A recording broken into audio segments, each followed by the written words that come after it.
Once upon a time, in a small ancient village called Umobi, there lived a young woman named Chimamanda.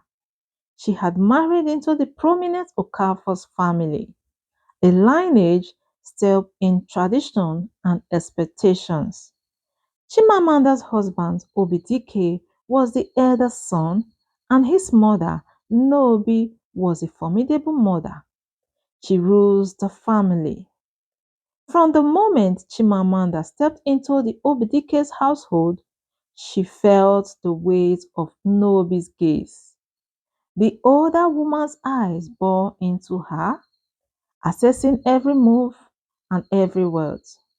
Chimamanda longed for acceptance, but Nobi's disapproval hung over her like a storm cloud. The heartache began when Chimamanda failed to conceive. Months turned into years, and still the cradle remained empty.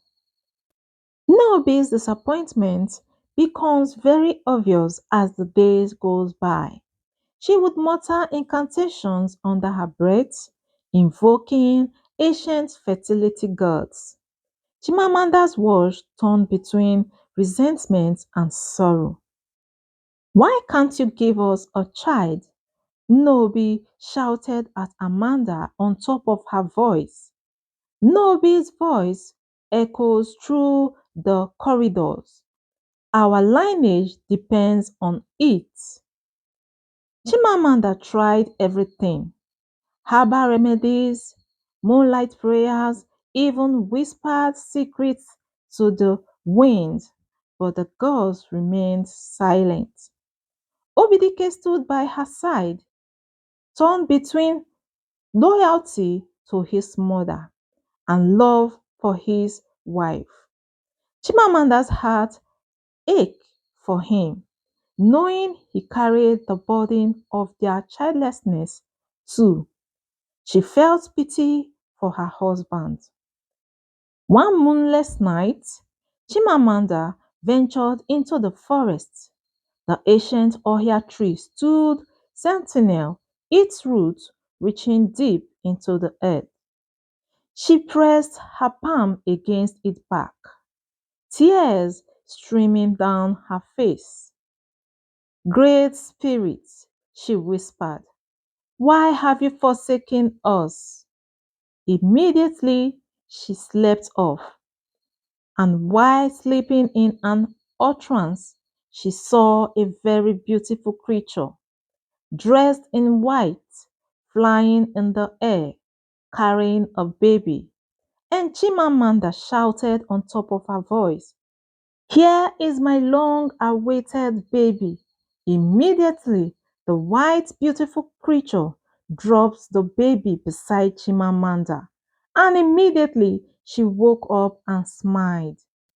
The wind blew the leaves, and Chimamanda felt a presence, a whisper in her soul. Balance, it murmured. For every gift, there must be sacrifice.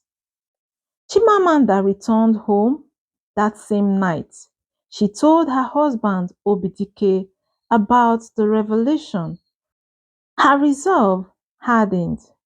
She faced Nobi, her voice steady.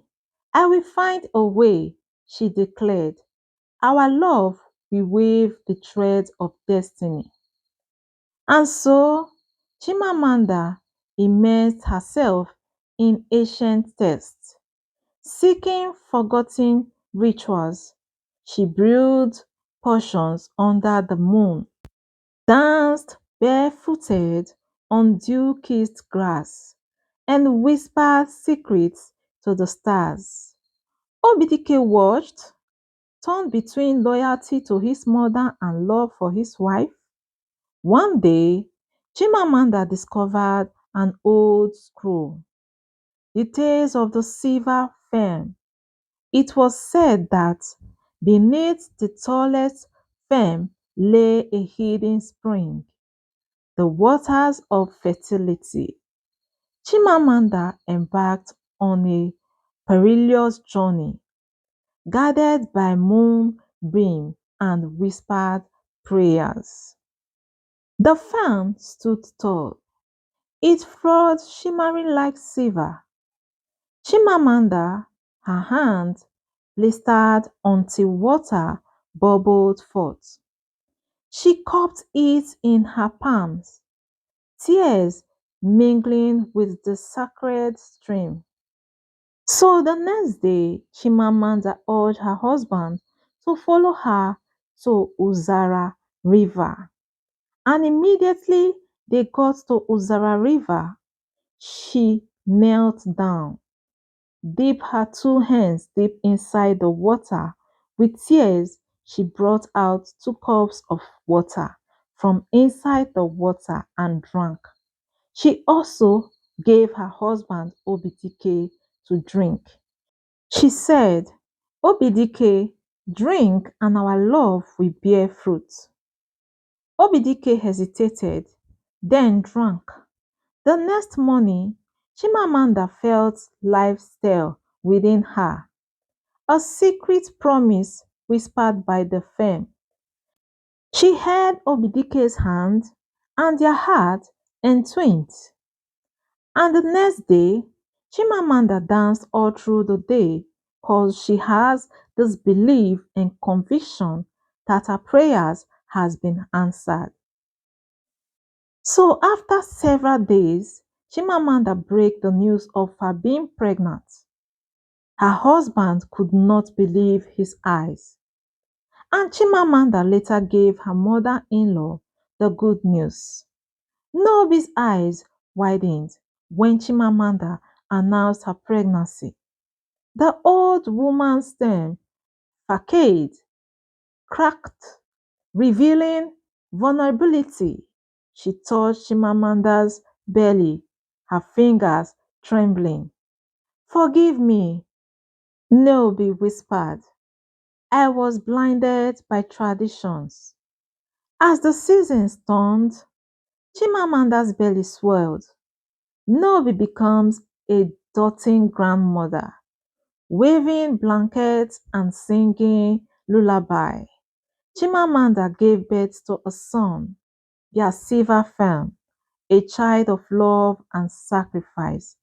And so, friends and family came to visit the Obidike's household today, listening for the laughter of generations. Chimamanda, Obidike, and Nobi, the unseen thread that bind them, weaving a legacy of love and resilience. Remember, sometimes the most precious gifts emerge from the soil of struggle. The end.